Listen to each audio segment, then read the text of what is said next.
own show prep. So, so he had no idea. I just barely make it in. I'm sure you can tell, but we don't show.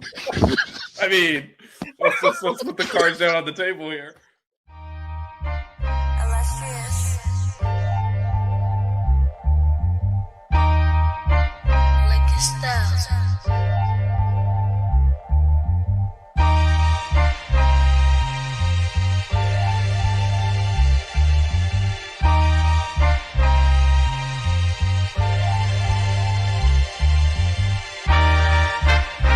Miami Hurricanes, yeah. You know the name already. It's Mercy. Ha ha. It's a 6-rig Kane show. Can't forget the name though. Got Jazz, Blue, Fishy, DJ, break the game code. Ain't no changing them, ain't no breaking them. Real put alive from the Hard Rock Stadium. Ball 14 for the orange and green. We see the 6-rig champs. There's more to the dream. This is life on the field. Beyond 100 yards, a hurricane that's never still put a damage to your squad. The 6-rig Kane show. The 6-rig Kane show. The 6 Rings Kane show. You know.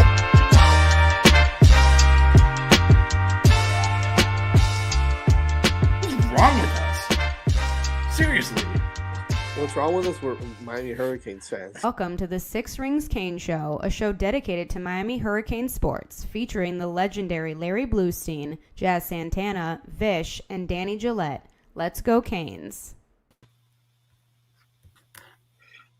Welcome back. Buenas noches, and welcome to the most exciting and the best show we're going to do this year to date so far. Back here on the 6 Rings King Show. Followed up, we're following a big-time Buckets show that Vish and Mel did just recently, where they had Gal Raviv and what's her name? Jace? Did I say it? Jessica Peterson was on. Gal Raviv had to reschedule. We're gonna have her next time. Man, So we got Jessica Peterson on, transferred from SMU. Cool. Yeah, it was a great conversation. Definitely check that out on YouTube. Or if you're subscribed to our podcast, you will already have it available for download. Download already. You can be listening to that right now. No, but listen to us first and then listen to that after. Yeah, you have 2 years.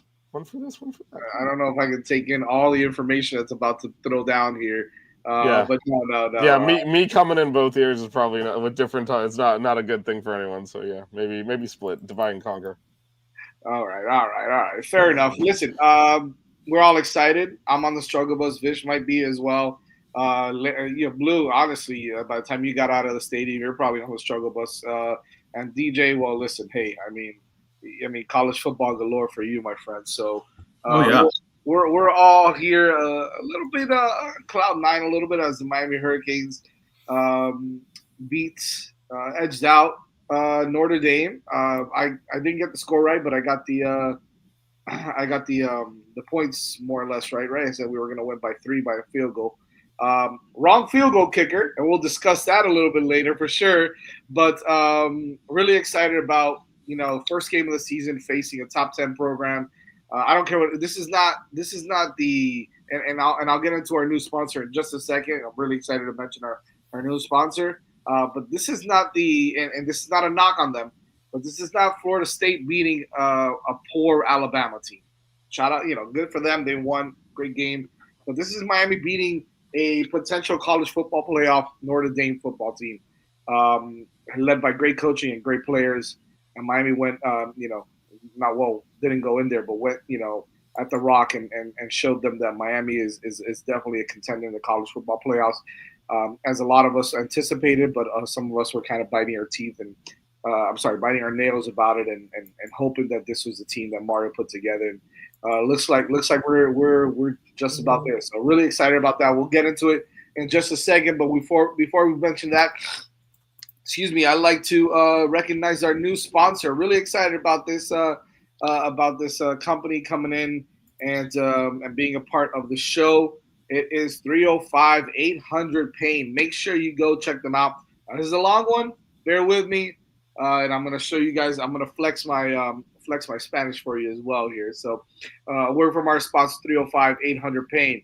After an incident, every minute counts. With one call to 305-800-PAIN, you get immediate access to trusted doctors and attorneys who guide you step by step. With an A+ rating from the Better Business Bureau, they are a brand you can trust. Much like 5 Reasons Canes, 305-800-PAIN is focused on the local community of Miami-Dade County and South Florida. They'll handle all your accident needs, including car accidents, personal injuries, and related legal matters. So after an accident, be sure to call 305-800-PAIN. The number is the brand, 305-800-PAIN. Check them out. Oh, here it goes, baby. Después de un accidente, cada minuto cuenta. Con una llamada a 305-800-PAIN, ustedes pueden obtener acceso inmediatamente a doctores y abogados para ayudar con todo el proceso. Con una clasificación de A+ del Better Business Bureau, pueden confiar en ellos. 305-PAIN tiene mucho en común con el 5 Reasons Canes, right? 5 Reasons Canes. Están enfocados en la comunidad local de Miami-Dade County y el Florida del Sur. Ellos pueden ayudar con todo después de un accidente, incluyendo accidentes de carro, lesiones personales y otras cosas legales relacionadas. Entonces, después de un accidente, llama 305-800-PAIN. El número es el nombre de marca, 305-800-PAIN. How'd I do for my first? I never even knew you knew how to speak Spanish. That was pretty good. Better in Spanish than you do in English. Yeah, I do, right? Oh, man. Shout out to 305-800-PAIN. So appreciate you guys coming on board. Yeah, thanks for being part of this crazy-ass show. Yeah. That's a good way to put it. Yeah, Believe it or not, they just gave bullets in English. I wrote the ad copy, Jazz. Did you really? Yes. Look at you, stud. And it went out with my I would say probably not as fluidly, but it went out in Spanish on buckets too, with me doing the. Wow. I'm as close as they're gonna get on that show to yeah, it's definitely not Mel, right? It would have been funny to have Mel read it though. Yeah. No, maybe not. They're paying for that stuff. Let's let's but no, they're gonna. You're gonna see them all over the network. They're really kind of bought into 5 Reasons Sports Network. So as Jess, we're really excited to have that. Awesome. Have that group with us, and you're gonna see them everywhere. Yes, sir. Real quick from Kermit, what's up, man? This team, if they can maintain focus and consistency will be in the picture for postseason play. Yeah, I mean, it's hard to say that Miami won't or isn't just based off of that one game, right? It's game 1, but it's against Notre Dame, a top 10 program in the country. I don't think they're going to drop much out of the top 10, to be honest with you. I think Miami obviously is going to move up quite a bit because 4 teams in the top 10 lost. But you got an opportunity to play the first game of the season against a team that was just in the national championship game, and you come out and put a performance like that out there for everybody to see. You know, for all the haters and all the doubters of Carson, Beck, and the rest of this program. It's exciting, man. It's exciting. It's hard not to be excited about that performance. Look, there's always things we're going to have to clean up on both sides of the football. But when you say that after beating Notre Dame, that's scary, man. That's scary for me and the rest of college football. Considering we did do what we said we were going to do, what we spoke about that were keys to the victory, which is exactly what we're going to talk about right now. But I think it's important to mention that this team came in with some question marks at certain positions, and I think some were answered. Maybe some are still in the process of being answered. I guess perfect. Yeah, just real quick on the context. I do so for Miami, right? And Notre Dame, it's a completely different context because Notre Dame is not in the conference. For Miami, as whatever they do in the non-conference, they got to take care of business in conference. Yeah. We saw that last year. Like the ACC, it doesn't matter that Florida State blows Alabama out.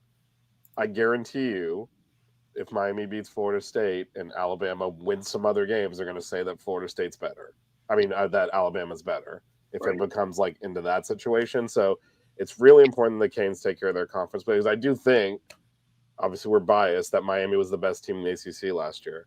But when you have that many teams in the conference, the schedules aren't balanced. Yeah, it's crazy. And they had to play a tougher schedule than SMU did, so SMU makes the championship game, and Miami doesn't. So these are all. I think they could say the same. They'll say the same about a team like if Notre Dame runs the table now, right? Well, that's what I'm saying. Notre Dame's got a different context entirely because they have no conference. They have to at-large bid. Right. For the Canes, if the Canes somehow don't make the ACC championship game, they're probably not making the playoffs. Even if you stack their resume against Notre Dame's and they have the same record, and Miami beat Notre Dame, that didn't matter last year. Like when you start looking at like they're trying, Ole Miss is better. Well, Ole Miss got blown out by Florida, and the Canes whipped them, right? So it's a first step. Now the reason this really does matter for Miami is I've talked about this before. The quarterfinals are in the Orange Bowl, and the championship game is at Hard Rock. And if you're ranked high enough, you get deferential treatment on that. So if the Canes are like the number one team in the country going into the playoffs, they will get those home games. Right. They get the quarterfinal at home, and the championship game is where it is. If you fall down the rankings, let's say you get in, but you're an at-large, you don't get the regional preference. They'll send them to like California or whatever. So these things matter, and they're doing. Yeah, it was a big win, as Jazz said, but you got to focus, and exactly what Kermit said: maintain focus and consistency. That's the biggest thing with this thing for sure. Absolutely. DJ, what were your keys to the victory last night? By the way, Miami beat Notre Dame 27-24. I don't know if I said the score yet, but the Hurricanes were able to hold on in the fourth quarter and do enough and play well on defense in that last series. Well, better than well, amazing. So, DJ, what are your keys to that victory? Malachi Tony, I mean, we know how good he is. I mean, all four of us have talked about, his skill set and athleticism and this, that, and the other thing. But just to see it live in game, he's an explosive playmaker. He obviously has a solid rapport with Carson Beck. And, we talked a couple weeks ago about, Carson Beck kind of leading the charge and, taking the wide receivers under his wing, teaching them his tendencies, making sure that they're on the same page. Malachi and Carson were on the same page on Sunday night, and it definitely showed in a big way. So, I mean, Malachi Tony may have been a secret to some, but he's not going to be a secret for much longer. Yeah. Excuse me. I'm sorry. Also, a lot of us thought that he might not have such a big role in this game because it's a brand, it was a big time prime time game, but here he goes. And, Ray didn't get much time. Look, I expected Tony to play as much because at this point, as I mentioned, excuse me, last week I think Mario's kind of learned, I'll put my best players out there. I don't care how old they are, how young they are.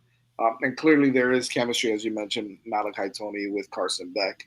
I think, and I'm sure we'll break this down later, but I think Carson Beck still is working on chemistry with some of the other guys, or timing really. But I think all in all, he looked very poised. So I'm happy about that.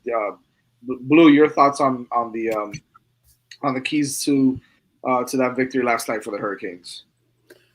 They dominated both lines of scrimmage. I mean, there's no doubt about it. Their offensive line imposed their will when they had to. They gave him plenty of time. He wasn't harassed. Defensively, they got after it when they needed to. And like I said, I never lost sight of the fact that Notre Dame is a really good football team. I mean, let's face it. I mean, we were talking before the show started, and the one thing that I said, it just shows you how crazy the game is. Miami up 21-7, and if they could have converted that 3rd and 2,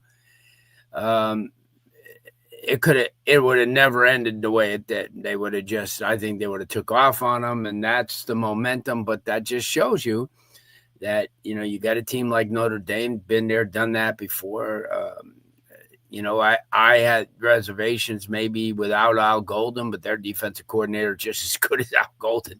He dialed up he dialed up a lot of good plays on them. Offensively, I think both teams play calling was questionable at times. I mean, like you would say, Jazz, we'll get into this later, but you target my favorite player one time, Elijah Lofton one time in the entire game. I think it's hideous. Everybody in the press box was saying the same thing. Everybody. And everybody on every show locally was saying the same thing. And every podcast so it's not just me or somebody else thinking that you gotta get everybody involved. And the very fact that Marty Brown, what we found out, it wasn't a surprise. That was a game plan for him to do what he did. It wasn't that he just came in because Lau got, nicked up. That was the game plan because he could wear him down. Mario said that in the press conference after the game. And Marty and when Marty Brown was talking, the same thing. When they asked him, they go, "Oh, wow, that was a big surprise for you to be carrying the load." Remember, in that one touchdown, the clinching touchdown, he was the deal. I mean, he had those tough runs and stuff. So, there were a lot of surprises. And as you guys alluded to, and, guys, Vish and Jazz, we were at that spring game and we saw Malachi Tony put on a show and we're thinking to ourselves, well, that's nice, but you can't be hiding him now. I mean, this is a guy that proved against a pretty good defense, during spring that he did really well. So he was not a surprise. Josh Moore was in there in the first series. So that kind of says to what you just said, Jazz, about put the best guys in. And I think Mario understands that. I thought Okunlola had a great game. If you watched him, I watched that. He really did. He played both guard positions too last I know, but he really did. And I don't think I think they kind of pushed him, the fans and a couple of have pushed him back on the back burner. I mean, there was obviously, there was so much to be happy about and so much to be optimistic about, because anything negative, what you're going to do is you're going to point to you played the best team you're playing all year, really, because like you said, Notre Dame could very well run the tab, but they got A&M in 2 weeks, and then they got maybe one or two other teams, Arkansas. But other than that, they've got a chance to be pretty special. And even Mario said at the end of the game, he said, this is one of these teams that you start off with a W against them, and you've kind of hit a little bit of a pinnacle of your schedule. But he said, on the other hand, he says, as you could see with USF beating Boise and with FSU beating Alabama, we got no breathers. So, and he's right. Everybody's going to be out every week. And but I think the way they started out, and you said, Jazz, I think I 100% agree with you. They're going to use the best players. They're going to use the best players. And that's the one thing, while people were surprised that Marty Brown got so much play, they said, you guys are never at practice. And that's where he shined. And, and Mario's a huge practice as you play type of guy. And if you get it done in practice, you're going to be rewarded. So, yeah, nothing negative to say other than play calling. But you know what? Maybe it was because they were taking what was given to them. And, and Notre Dame linebacker play was active, and, they got after it. But when we've all preached in the off season that Miami's one of the best offensive lines in the country, it's not bullshit. It's real. They showed it today. They showed it last night, and that was my lead in for you, Vish, because keys to victory. I think all of us have a lot of the same things, right? The trenches were dominated by Miami on both sides of the football. There's surprises, but also the key to this is a surprise, which we'll talk about after. But just as a plain old key to the victory, the running game, right? Out rushing Notre Dame was a huge win for us as well. And I know we had one miscue, but the kicking game, all those touchbacks. I mean, don't give an opportunity for Jadarian Price to return the football. You saw what happened when Keelan Marion returned the ball one time. A 35-yard return. So all those things that the cliche words: win the battle on special teams, win the battle in the trenches. Convert when you have to convert. Although Miami needs to work on that as well, converting on third down. Those little things that we take for granted, that we call cliches and having a quarterback that's poised in the pocket and poised in the whole entire game. This isn't new to him. All those things are keys to victory to me, Vish. And I think that, yes, we have to work on things, which I will mention in just a second. But to me, is there any, aside from those things, do you see something that you say, shit, man, like this is a big time reason why Miami was able to pull this one out? Yeah. And Kenty's pointing this out. Interesting that Dawson, I don't know if anyone else watched the press conferences today, I did, but he was talking about, and Blue mentioned play calling a little bit, that decision to go conservative really in the fourth quarter. And that last drive, it's 3rd and 5. I personally was like, that's why you have Carson Beck, let him complete the pass game. Then you run the clock out, kick the field, and let's play the game. And he said, no, I trusted the defense. And so I wanted to take that last timeout left because I didn't think they could drive with a minute left and no timeouts. And he turned out to be right. He said, our defensive line, I go against them in practice. And like when it's a passing only situation, I was like, I expected them to get a sack at some point, and that without timeouts, that takes 30 seconds off the clock, which we saw happen in real time. And so that was his decision making. And so to answer your question, it's the complementary football we didn't see last year. Last year, best offense in the country, one of the worst defenses. This year, they complement each other well. That drive to open the second half, that is Mario Cristobal football at its zenith. Awesome. 7.5 minutes, right up the gut, just powerful, dominating the line of scrimmage, like Blue said. Really, that was the only time, and full credit to Notre Dame, we've talked a lot about, like, they're a great, not only they're a great team, they're tough. Yep. That was the only time they staggered. That drive, when took it up the field, scored the touchdown, that next offensive drive for Notre Dame was the only time they looked around. They dropped passes. They had like a weird, like I think they threw a swing pass into the ground, and their tight end dropped the pass. And I think, as Lou said, the next drive back is when the Canes had short yards, which if they converted, probably the game really gets out of hand. But that drive, like that's winning football. That's championship football when you can take the opening kickoff of the second half, eat half the third quarter, and go up 2 touchdowns. Now, they almost fumbled it away, which would have been I think we'd be having a very different conversation if like that end sequence had gone slightly differently. But and we're going to talk about some of the areas for improvement there. But I'd say the biggest thing is the team. It wasn't an offense and a defense. It was more of a team win. And that's very different from what we saw last year where it was basically the offense trying to outscore the other team. And that's a big shift to being able to play that complementary football. And I was very impressed with the poise of both quarterbacks. C.J. Carr, obviously coming into Hard Rock Stadium with a loud Miami crowd, a tough ranked opponent, getting his feet under him. And then Carson Beck, I mean, he looked as cool as a cucumber back there. He's been in these big games before. He knows what these situations are like. And he didn't get too high or too low. He just focused and he ran the offense and kind of had that calm demeanor that helped everyone else around him. So I thought the poise of both quarterbacks in a game like this with the stakes so high and the energy so high was extremely impressive.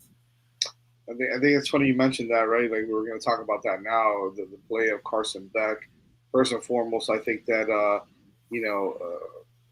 unfortunately, too many people, fans included, we're all guilty of this at one point or another, is listening to what the media says or what, how the media likes to manipulate certain things about certain players. And, we had, a lot of people had this bad taste in their mouth of, oh my gosh, Carson Beck, are we going to get Georgia 2024 Carson Beck? Are we going to get 2023 Carson Beck? To be quite honest with you. That was me. I'll be honest, that was me. But let me tell you, I mean, even 2024 Carson Beck, I would have taken, right? Like he still had his poise. He still had his, he was still as cool as a cucumber. He just had wide receivers that dropped every single pass. Now, they led the league in drop passes and dropped air passes. Right, or air pass drops or whatever the case was. They led the league in all of that, and even through all of that, he still threw 28 touchdowns at 3,500 yards. One, took him to the playoffs. I mean, he still got through adversity last year, and that's big to then bring in that kind of guy to come here and play in a game that's not too big for him. Number one, now he's 20. I think his total record is 24-3, 25-3. Something along those lines. You're talking about a guy that, first of all, kind of showed you that he is who he was. I mean, at least so far, against the top-notch program in Notre Dame, throwing for two touchdowns, protected the football, had 205 yards throwing, 66% completion percentage. He went 20 of 30 for 205 yards, 2 touchdowns, and the biggest deal was 0 interceptions. And then 1 coverage sack in the third quarter where he just couldn't find anybody. And so, at some point, he was going to try to take off, but he got clipped in the ankle. So, honestly, man, I think it was a really big showing by Carson Beck. He didn't have to be Superman. He didn't have to be Cam Ward. Nothing bad about that, but he didn't have to do that to win this football game. Obviously, that's a testament to how good the defense played, how good the rest of the offense played, how we were able to rush the football and control the clock, things of that nature. But once he had the ball in his hands and he was trying to find his players, you saw him. He was cool. He was comfortable. He wasn't trying to rush anything.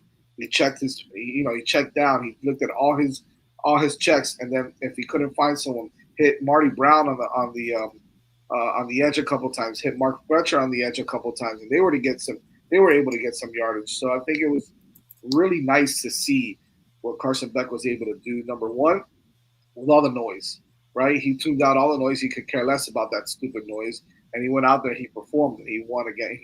Miami Hurricanes beat Notre Dame because of the play of Carson Beck as well. So I was really excited to see what he did.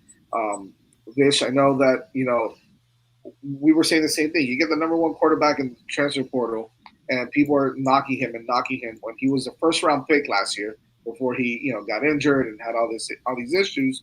Now he comes in, he starts off where he left off, basically, being a really good, if not great, quarterback again in college football. What do you think about his play last night?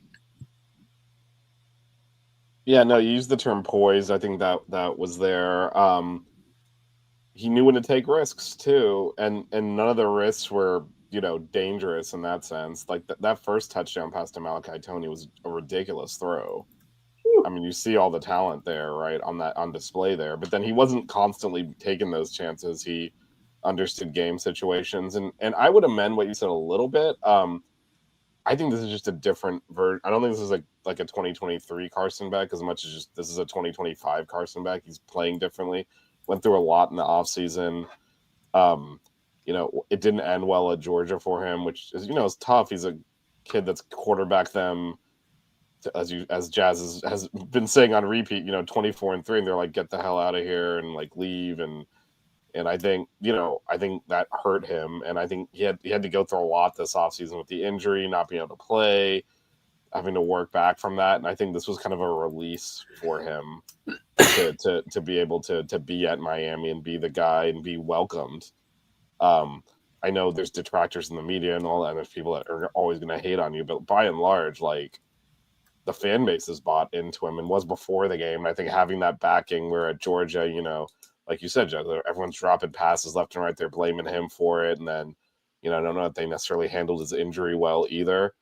For him to just kind of be embraced by the fan base, I think was really big for him and important for him. And he played a control game. He didn't take risks when we didn't need him to. And that's really important because he still made the plays that they needed. I mean, obviously, like the CJ Daniels catch is just insane, but it's a really good throw. There's guys at his feet. He can't step into it. He dropped it in between the safety and the corner. And I know everyone say, well, if he didn't catch it, it would have been intercepted. No, if he didn't try to catch it, it might have been intercepted. If he tried to make a play, 9 times out of 10, the receiver goes up, the ball goes off his hand, and it's incomplete on that. Now, he made the ridiculous one-handed catch, so it's a touchdown. That might be the best play of the year, right? yeah, but the ball dropped in between the safety and the corner. Like, yeah. I mean, that's a great throw under pressure. So, I mean, he's making the tough throws, but he's also not taking risks. And I think, again, complimentary football, we're not gonna put up 500 yards a game anymore. But I think he did everything asked of him. And I think you could see how emotional he was after the game. He's been through a lot. Yeah, I think the emotions. It's very easy to, I mean, some of it's ridiculous. Like, his Lamborghini got stolen. It's like boo-hoo, but all that stuff kind of, it wears you out. Really, and he's had to go through a lot of stuff, and he came out clean the other side. For him to go to quarterback the team to that win like that, you can see how much it meant to him. And I think it's, it's the beginning. It's not the end for him here. And despite all the winning at Georgia, you kind of think, oh, the kid will get used to it, and he'll just kind of be, it really meant a lot to him. And I think being embraced by the program, by the fan base, he loves being at Miami and the coaches. And, he said they made me fall in love with football again. You could really see that. And I think we do need to start talking about, and this is probably a larger conversation maybe in the next block, but the culture that these coaches have created here that people want to be a part of again. And you see how they talk about the coaches and the relationships they have, and all of that matters. And I think Carson Beck is in a great place right now mentally to continue to perform like he did in that first game. I agree. Blue, who's your MVP of this game last night? If you had to pick one. Pick one on both sides, football, offense and defense. It's tough to not think that a 17-year-old kid on that type of stage wouldn't be your MVP, coming up with play after play. I think Malachi Tony definitely. But there's in a game like that. You look at the offensive line that afforded him the opportunity to kind of, dance around a little bit against a great defense. That was, defensively, Bain was a freak. He was a freak show, but also Messidor too. He made those edges were on fire. That last play, Bain got credit, but Messidor's the one who really initiated that. Messidor got there first for sure. Yeah, he got there first. Yeah. But here's the thing too. There's no animosity between the two. In fact, they really like each other a lot, and they kind of they came into the press conference together. It wasn't like, and they were up on the podium together. Usually everybody else wants their own, spotlight, but right. Yeah, I'd have to say Bain, and let's give Davis a little credit too.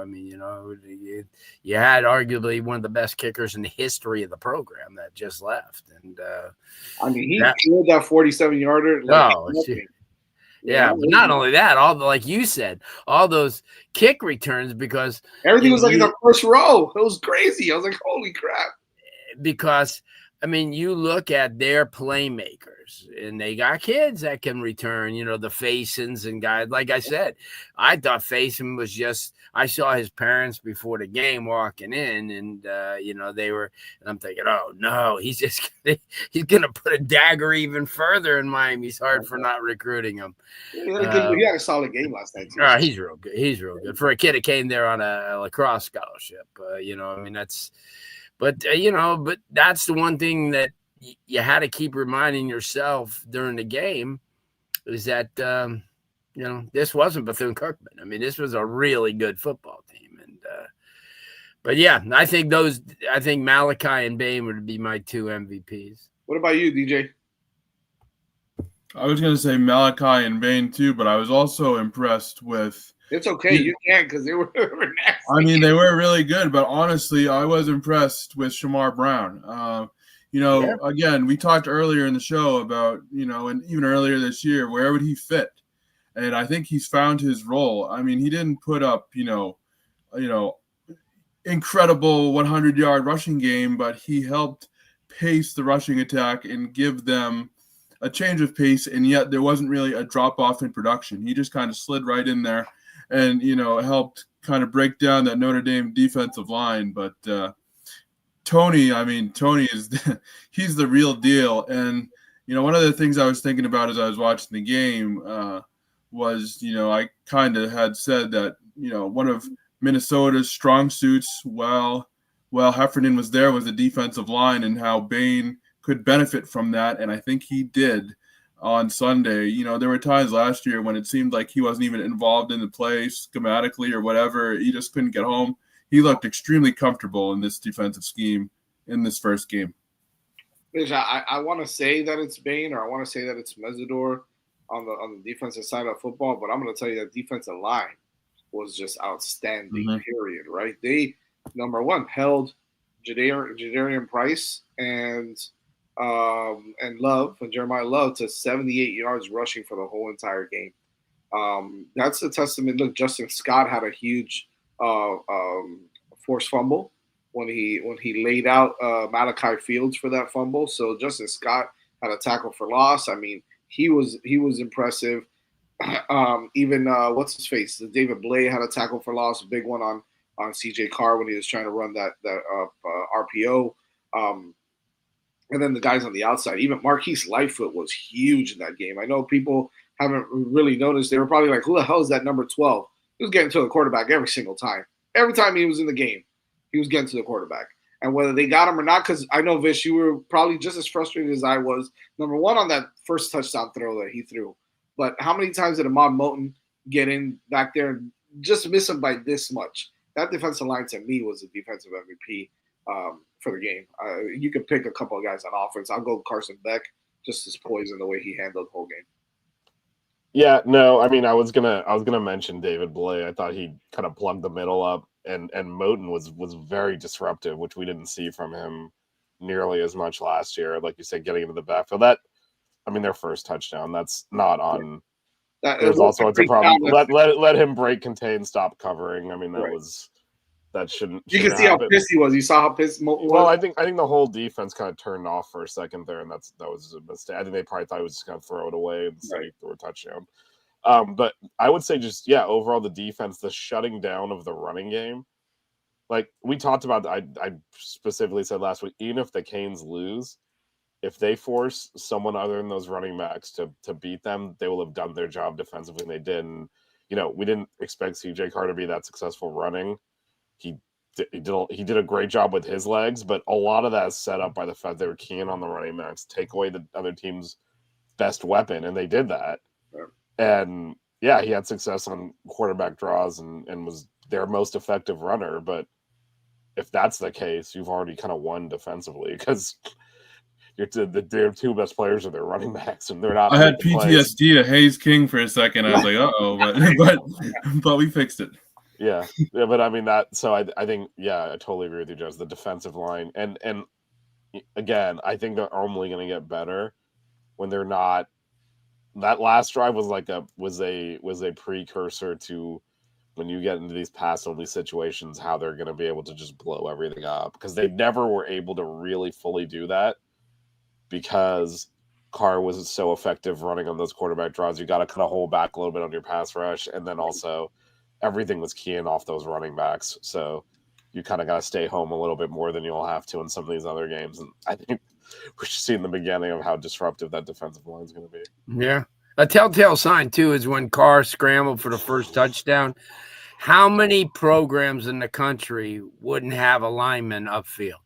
I mean, that was, to me, I said, wow, there's got to be somebody upfield, because he inevitably looked like he was going to run, which he needed, that blocking, and not one of those offensive linemen left. Oh, yeah. And I thought that was really, I mean. Oh, no, the defensive line was doing their job, right?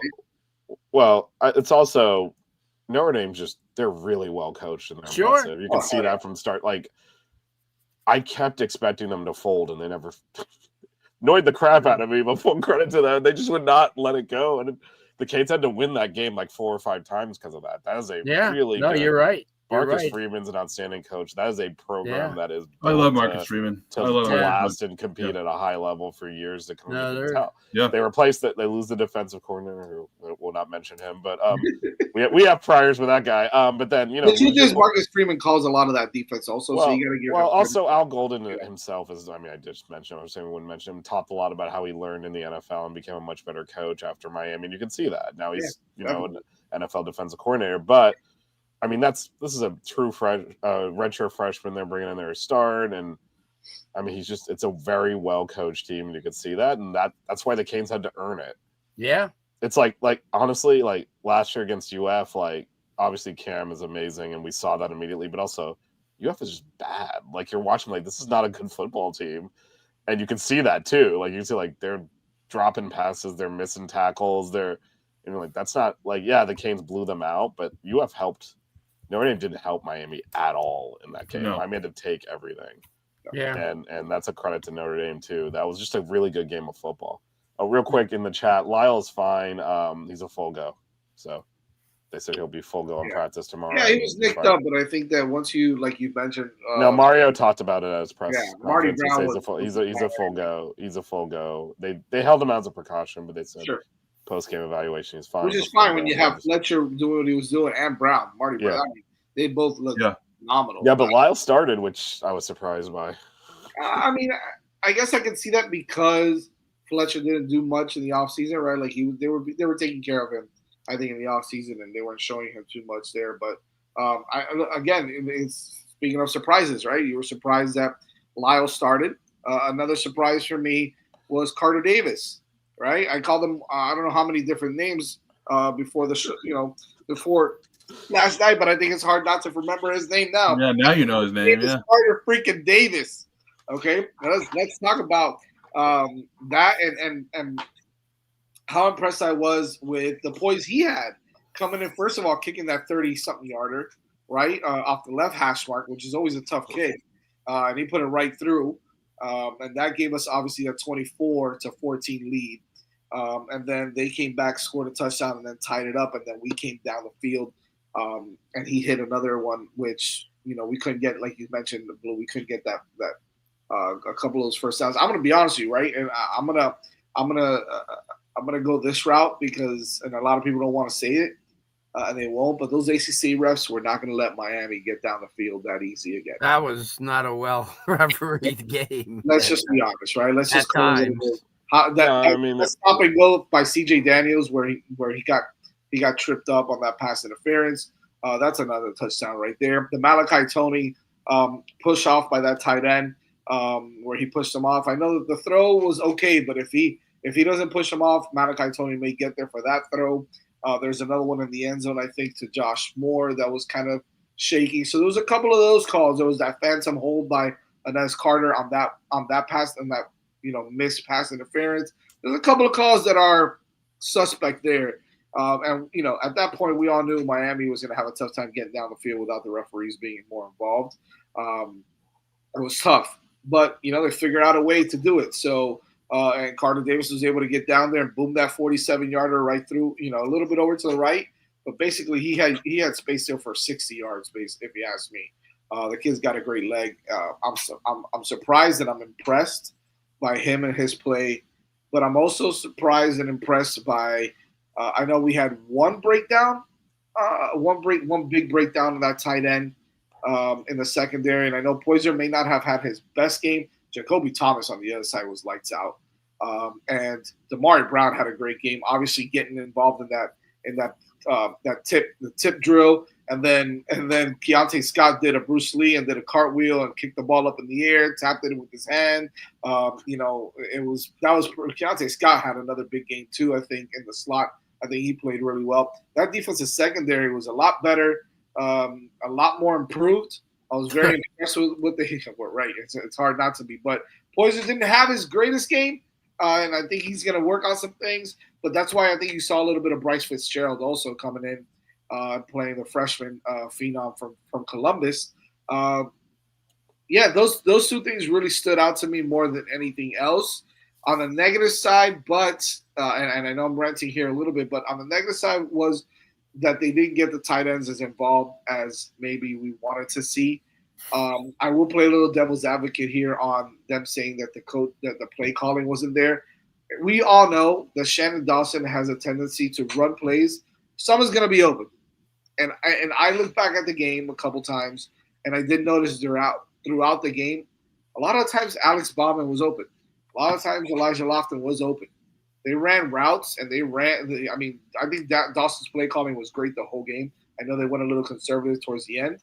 But if you look at a lot of these play calls, a lot of these pass plays where Bauman or Lofton were going out on routes, they were open, and sometimes maybe – this is where maybe Carson Beck needs to work on a couple of things and get some timing down and some rhythm down with some of his other players. But I think that some of those guys were open. He probably could have hit them for some first downs and some nice throws, but he didn't find them necessarily. But I think Shannon Dawson gets these guys open, at least someone on every route, right? And so I wouldn't necessarily put it all on Dawson or put it all on everybody else saying, oh, we can't get it to our tight ends. I think the more and more they're going to go back and they look at the film and they're going to say, hey, Carson, you could have gotten into the Lofton here. You saw how wide open he was on the catch that he did make.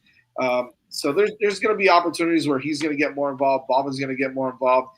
They were very integral in the running game also, both of them. And putting Ryan Rodriguez in that number 83 uniform at the beginning, I was like, who the hell is that 83?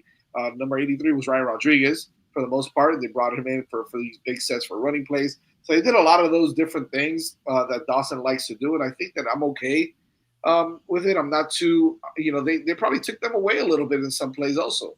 You got to think about it, right? Lofton, everybody knows it wasn't our secret weapon. He was our weapon.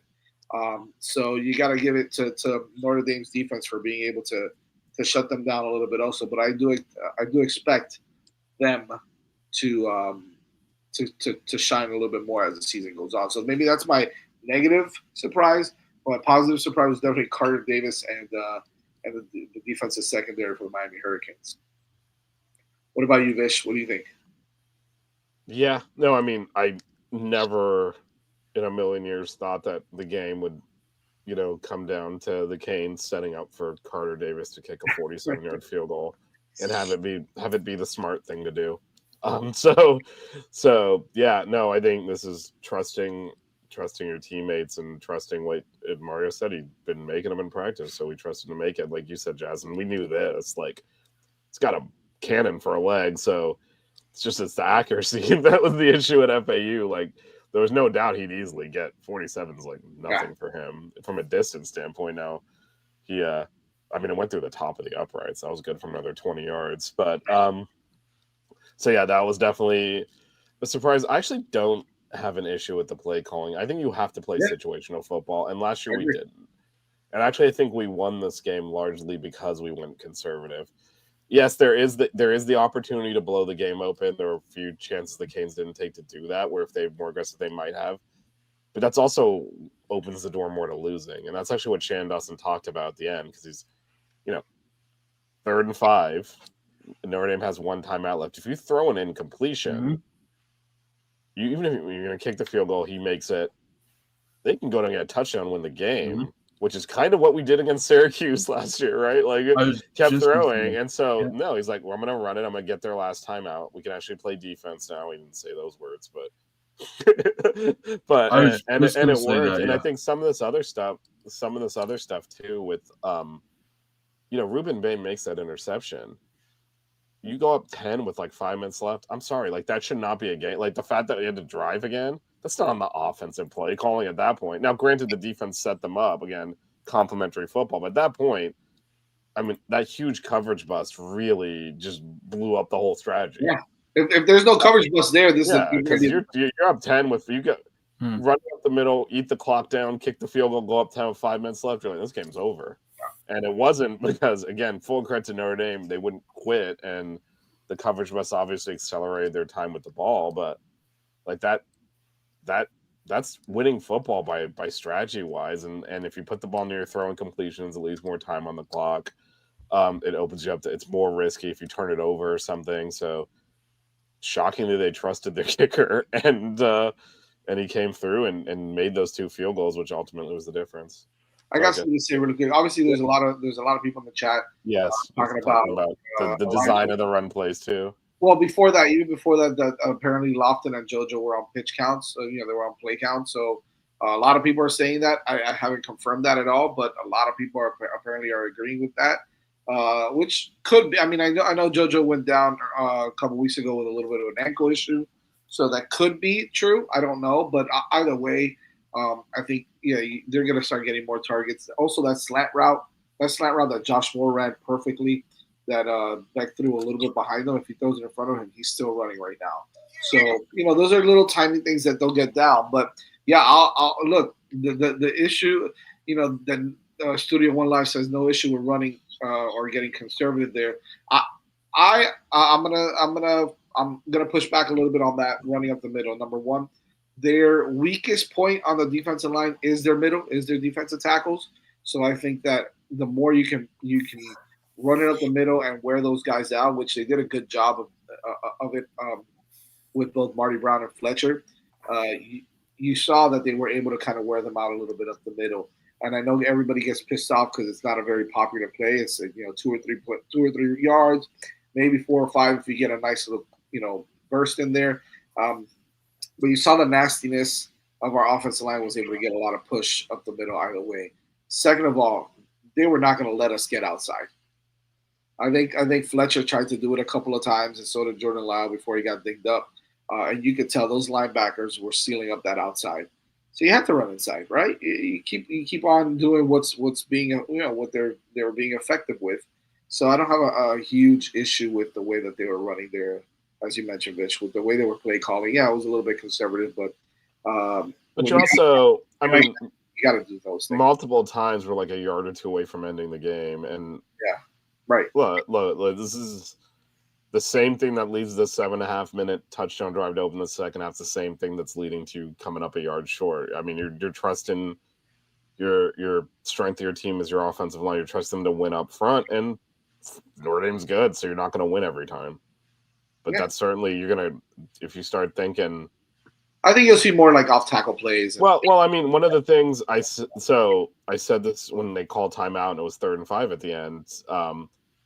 I said, got to call whatever your best play is. And I think they think their best play is getting behind that offensive line running the football. And it didn't work, but I think it worked for the sense that it forced Notre Dame to use a timeout. But I do think they think that's what is our best play. It's getting behind that big offensive line and running the ball right up their ass. And it worked for a lot of that game. But some key spots it got stuffed.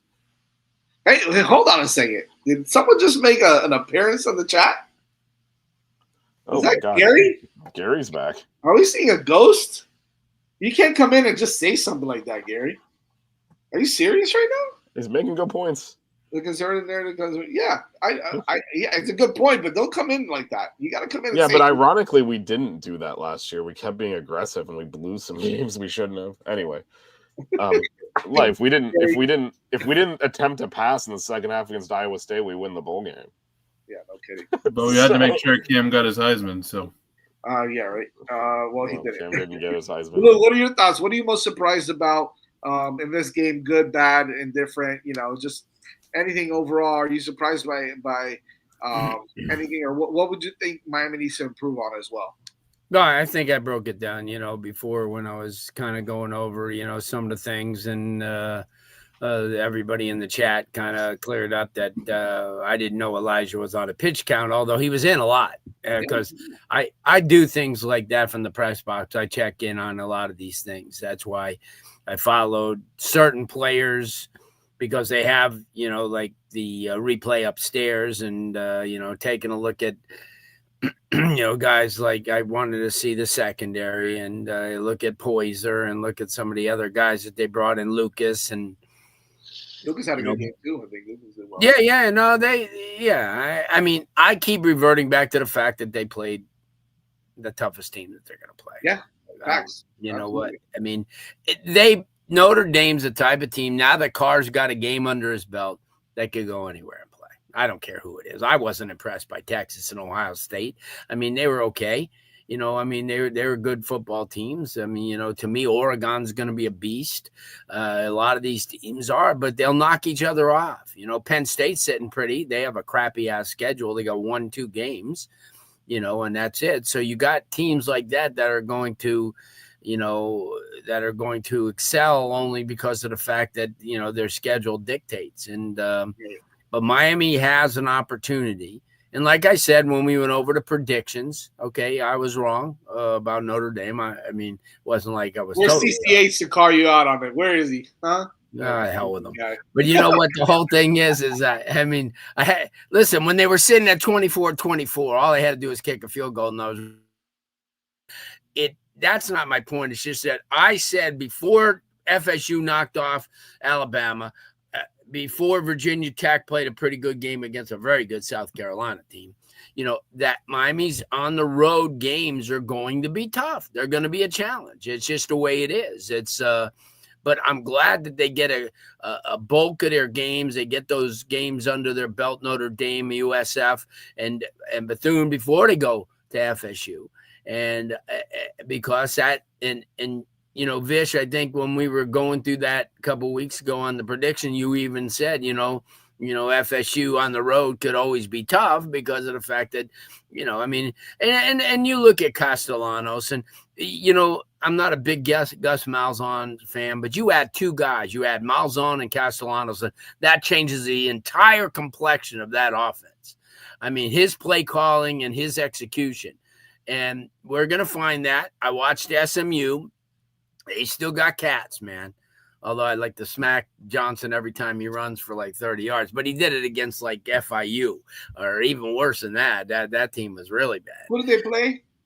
Eastern something of the East Texas A&M. Yeah, East Texas A&M, the Christ. school that it was at. It was a Kroger before, and now it's a DJ can do it's Texas. It's an HEB, man. But yeah. But hey, we can't say that. Freaking Army lost to a damn school that that shouldn't even play in Division III, and but you never know. But DJ was all over East Texas A&M. All right, what are we talking about here? Yeah, East Texas A&M. Yeah, you're right. right. I see Army played. I can't. Let's see. Yeah, Army got beat by some really. I know who it is because I know the coach up there. I see him at recruiting fairs and stuff. But Carlton State. Yeah, Carlton State. Carlton State. Up in West Point. They're an FCS school, right? They're an FCS school. I don't even think they are. I think maybe they might be a Division II school. But the thing I was going to say is that I mean, other than that, but you could pick on everything, and I think it's going to be a really good season, especially because I know that this week they're going to get a lot more of those kids in there against Bethune, who took a bath against FIU in the opener, and we know that this game is 42-9 to FIU. So 42-9. So it's not going to be it's not going to be a great game. But after that, USF's going to come in here with fire in their eyes. They're going to have Florida this week at the Gainesville, and every game's going to be tough and good.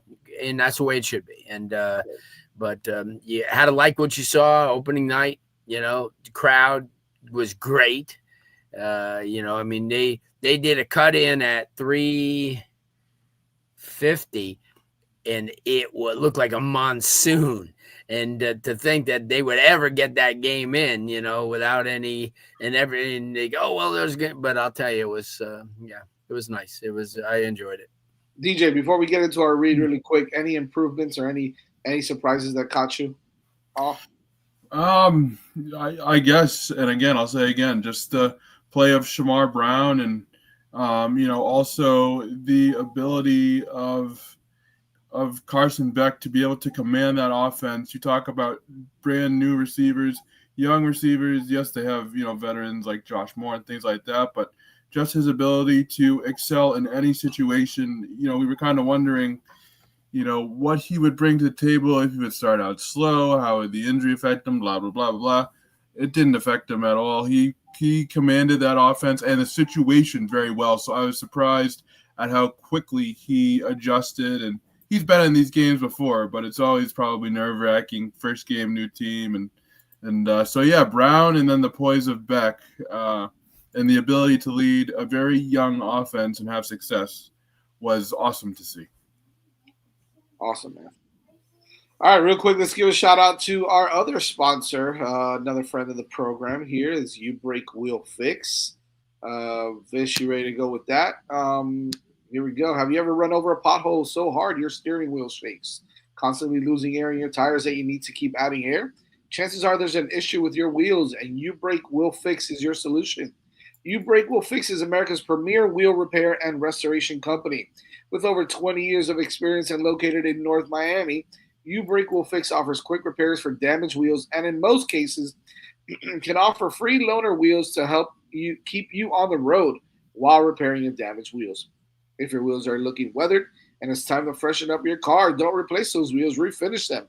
Their in-house wheel refinishing solutions such as powder coating, machining, and polishing will give your car the like-new look it deserves. Contact Mark and his staff at 305-748-0112 or on social media at You Break Wheel Fix. That's the letter U, Break Wheel Fix. Mention 5 Reasons Sports and get 5.5% off your next repair. Check them out. It's You Break Wheel Fix, powder coating and wheel repair. 305-748-0112. Blue, big night for recruiting for the Miami Hurricanes. Over 100 different recruits there, committed guys, flip possibilities, 5-star athletes, 27, 28, 29. I think my grandson that's not even born yet was there. recruiting, watching this game. Everybody was there, right? Not only that, you had all the who's who of celebrities. Even Danny Ramirez showed up. You see some of these actors showing up, and of course the greats like Willis and Michael Irvin, DJ Edge, Ray Lewis, the whole gang. Everybody was out. Yeah, everybody was there. Even Stephen Ass Smith was there. Even so Ash Smith was there as well. That's correct. Yep. Yeah. Tons of people were out there. Obviously, Yeah. it was a great opportunity for Miami to put on a good show for a lot of these recruits. You saw now a crystal ball come in for Nick Lanier, who you love, who you think is possibly the best wide receiver in this year's class coming up, because it looks like he is going to reclassify, right? If I'm not mistaken. He should. Or he might have already. I don't know, but he will. Oh, Rick Ross. Yeah, Rick Ross was there. Oh, everybody was there. Devin Hester, I think I saw. Devin Hester was there. Yeah. John Beeson. I mean, the whole crew. Dwayne Starks. And I don't know if it was Dwayne Starks. I don't know. There were some other guys that were there also. So there was some big names there. Obviously, everybody was out there, man. But most importantly, these guys got to see. Aren't you 40 years old? Bro, I'm 42, all right? You never know, man. That's why I said my grandson was not born yet. That's why I said that. But anyways, point is, yeah, look, everybody was out there. The who's who of everything, including the recruiting who's who. Don't know if you were anywhere last weekend kind of taking a look or had a conversation with any of these guys, but who is someone that maybe Miami should keep an eye out for? Aside from Nick Lanier, it looks like we might get one of the top players in the country who will be a 5-star athlete, a 5-star wide receiver in this year's class. Anybody else that you got to see play a little bit last week or spoke to coming into last night's game as a recruit as well? Well, I got a chance. I went to see Norland and Dobson, who's committed, to Miami. He's still working his way back from injury. He plays a little bit every week, and he was there. Pick, right? Didn't he have an interception? Yeah, I saw him, and at the game the other night, you had, especially, excuse me, it may be the probably the most perfect storm that you could ever get, because you play in Notre Dame in a standalone game. Excuse me. There was no other games in the country. So you had 100% all eyes on your game only. You had all those stars on a Sunday evening when there's no school the next day. Wow. So you had this and you had every possible recruit that you can name of, and we watched them all. I mean, I saw him before the game, and Marcus Benjamin, who's with Rivals, he and I sit together in the press box. So he goes down, and he and Gio Million go down before the game, and they came back and they were telling me Jesus. And there were so many guys there, you couldn't,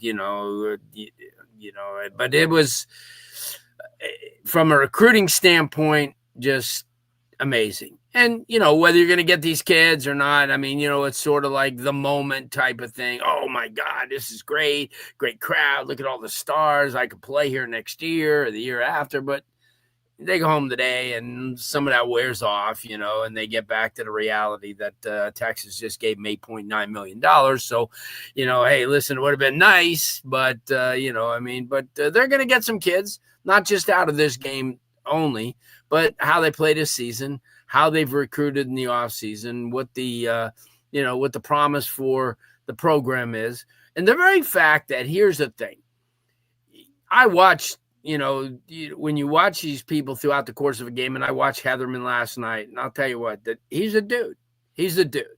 I mean, there's no way around it. I mean, Mario Cristobal looks at somebody like him in awe. He does. He even said it last night. He goes, I look at that guy and I'm in awe of how far he is ahead of the game, how intense he is, how players respect him, how when things break down, he just goes berserk on himself. even though what are you going to do when you put a kid in the right position and he doesn't make the play, or the opposing quarterback runs around for 40 minutes? I mean, what are you going to do? I mean, that's some of those things you're going to have breakdowns. Even the greatest teams have breakdown. But that and getting in the, last week we still had a lot of games postponed because of lightning down here last week. But I did get a chance to see Miami Central. They got a couple of kids. They got a promising sophomore defensive end that loves Miami. Obviously, Miami's done really well with Central with the last couple of, the DBs and the linebackers. So, that game just does so much just for the brand, and to bring the brand back. And, when on my show and tell today, when we have my show and tell, it's one of the games that I'm going to feature is one of the games during that 86 season that when you remember after the game and walking, they used to let you at the Orange Bowl before, get on the field until the game was over in the media sometimes. And then you walk behind the bench and you look at the names on the bench and you go, oh, geez, I forgot they had him.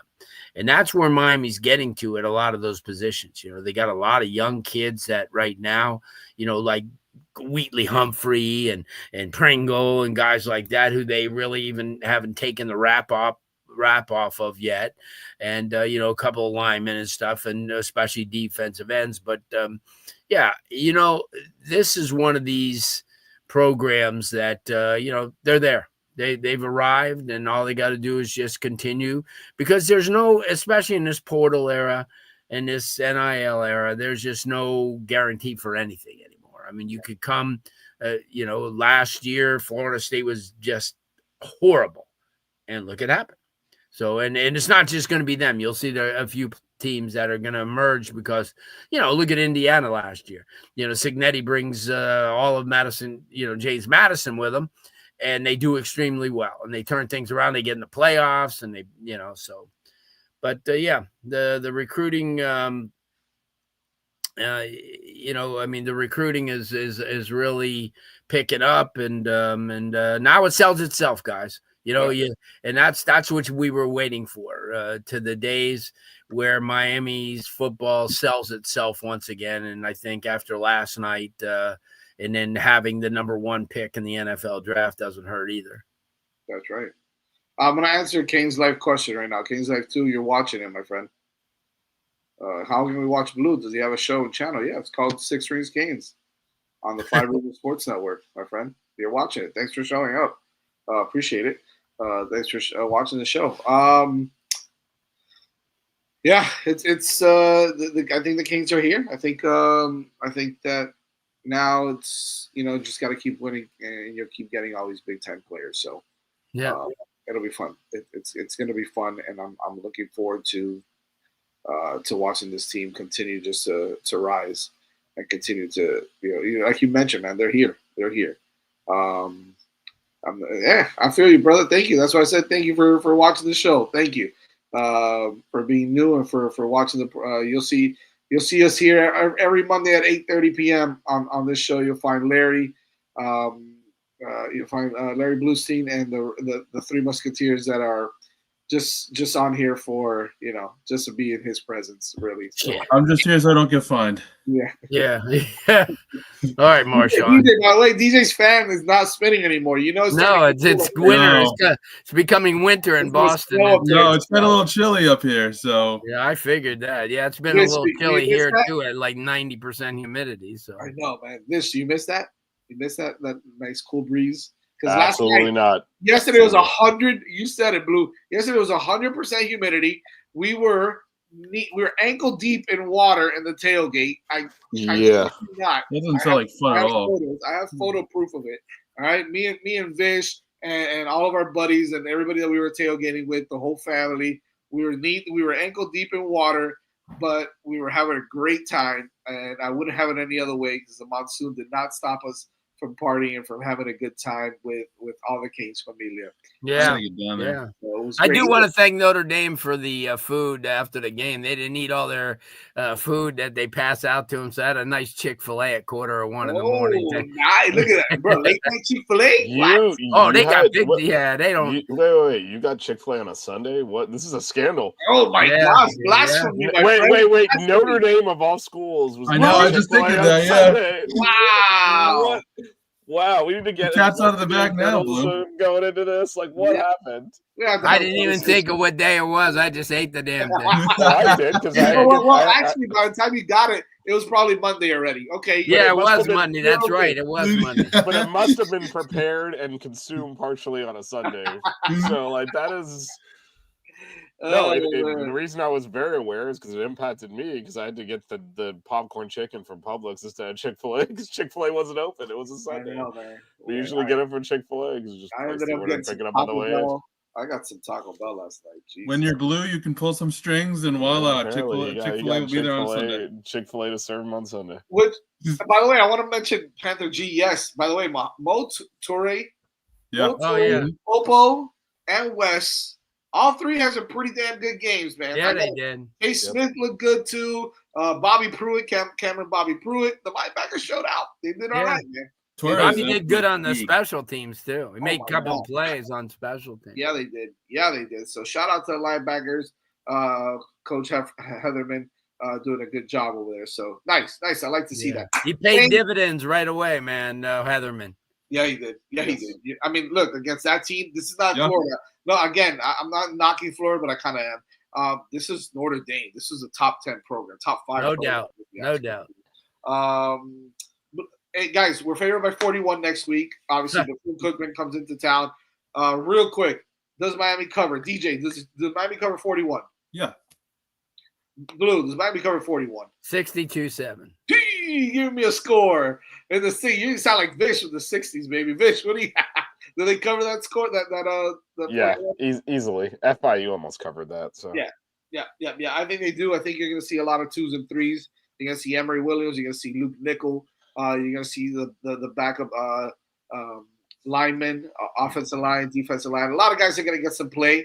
I'm really Pringle's going to get some carries. That'll be fun. You're going to see me at running back. That's how Beck's going to get. Yeah, I want to see Hellcat and Pringle get some carries. 7 o'clock start. 7 o'clock. 7 o'clock on Saturday. We will be out there. We will be hanging out, watching the football game. So make sure you guys go out there, watch it. Listen, I don't care if it's just Bethune-Cookman. We want to still pack that rock always. All right, so make sure you go out there, show you should love and support for the Miami Hurricanes. And, of course, you can catch us here. Oh, actually, no, we got show and tell. I'm getting ahead of myself here. Show and tell, best part of the show, technology, Larry Bluestein. As I mentioned. Hold on. What? Hey, what are you coming up with something this week?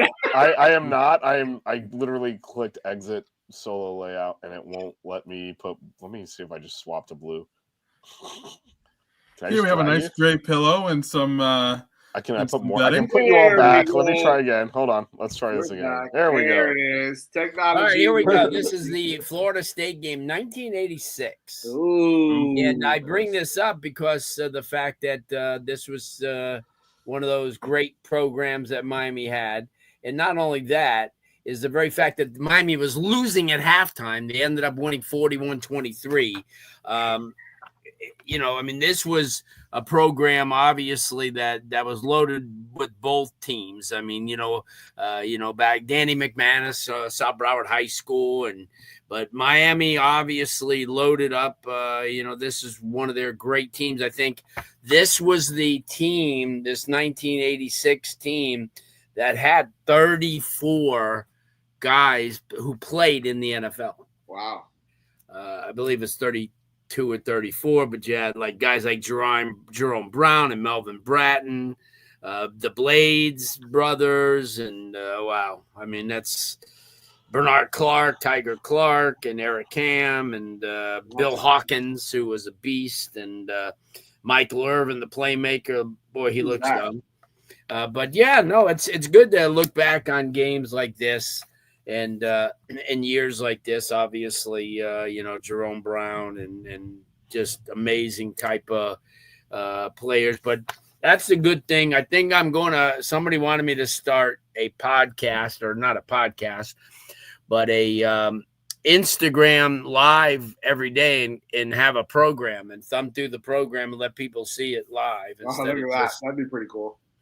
Different things like that. And I got a lot of different things as I'm uncovering, and because I'm Miami intensive back in the 60s, 70s, 80s, and 90s. So I got a lot of stuff from then. But that game in particular, like I said, was a game that when Miami won, we were down on the field, and I went behind the bench and was looking at all these players that Miami had, and you forget. Now, when you forget that they had deemed 4-star type of kids, that means the program's running on pretty well all cylinders, and I think that's where they're headed. When Mario Cristobal walked in the building, that was what he said to me. He said, we want to get back to those 80s days where we had those surplus of talent. Kids wanted to come here. We recruited, but the program recruited itself, and that's why I mentioned that before. So that's it. So looking forward to seeing a couple of the return of some of the local kids. I always like to see a lot of the local kids when Miami plays a Bethune or a Florida A&M or so, and and certainly get a opportunity to see a couple of kids who left here, and it's like last week on Bethune Cookman's team that transferred from Miami. I think there is, right? Isn't there someone on there? Yeah, well, they've got a pretty active. Their quarterback transferred actually from USF, Timothy McClain. Okay. But they have talent. Not this type of talent as we tell, but they'll come. They'll have some group of people. Hopefully, like you said, guys, let's get 50. Let's get 50. I kind of kidded with people because there was a huge line to get press credentials this week. And I kind of kidded. I said, next week, Cam, the SID, will go deliver them to your house just to get you there. But I think it's going to be really good for the young kids. If you want to see some of the young players, as Vish said, Pringle, Wheatley, Humphrey, guys like that, some of the interior linemen that, they're going to take the red shirt off of this year just to get them some action. It's a good game because, as I say, this will be the last game where Miami will really have an out-and-out breather. There's going to be some, games where they'll win, I'm sure, by big scores, but I think starting with USF, it's not going to be a cakewalk. So they're going to come in. And everybody from now on Miami's got the target, guys. And I would much rather be that way, that everybody comes in here and wants to knock off a team. That's what they're going to be top 6, 7 in this. I think they go to 6 or 7. They were in 7 in somebody's thing today. So, I think I think they dropped down even more, but we'll see. We'll see what happens. I saw a really cool picture right now with Dana White's with Edge and Andre Johnson and Willie McGahee, Melvin Bratton. They're all together. They have some new Air Jordans that came out that are Miami nice, which are really cool. So, we didn't say. I thought the best moment was Jimmy Johnson last night. Oh my gosh, yes, that was the best. That was really good. Yeah, that was the best. I mean, him coming down the hallway like that and then winding the little siren up, and I like the new videos that they have to hype people up for the fourth quarter. Yeah. I think that's going to be a weekly thing. They're going to have a lot of that stuff. Why not? You got to play on the history. Absolutely. If you want to move into the future, you got to play on that past. And no matter what anybody says, what Miami's done. What Miami's done in the past, guys, is really paved the way for what this program's about now. So why not utilize that? And they do. And you know what? They can say what they want negatively about Michael Irvin, but I love what he brings to the table. That. I don't care.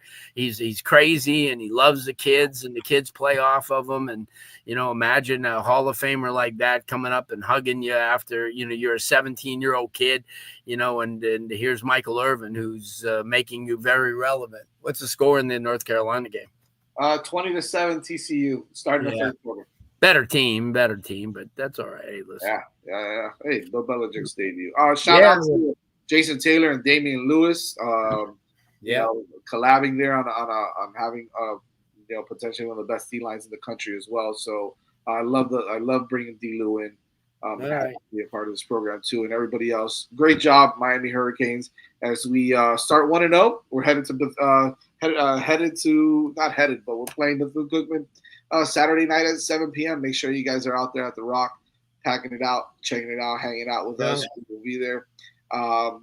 Next Monday, again, we got another great show. I'm sure we got 8:30 p.m. start as always on the 5 Reasons Sports Network.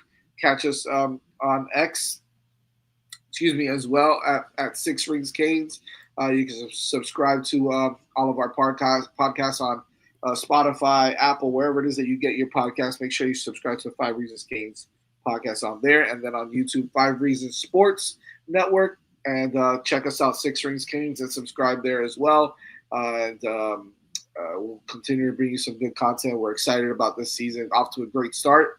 And make sure you can catch Larry Bluestein right here, every Monday, 8:30 p.m., baby. We love you guys. Thank you for everybody who was on the show. And we'll see you guys next Monday. Go Canes. Go Canes. The 6 Rig Kane Show. Yeah. The 6 Rig Kane Show. Yeah. The 6 Rings Kane Show. You know.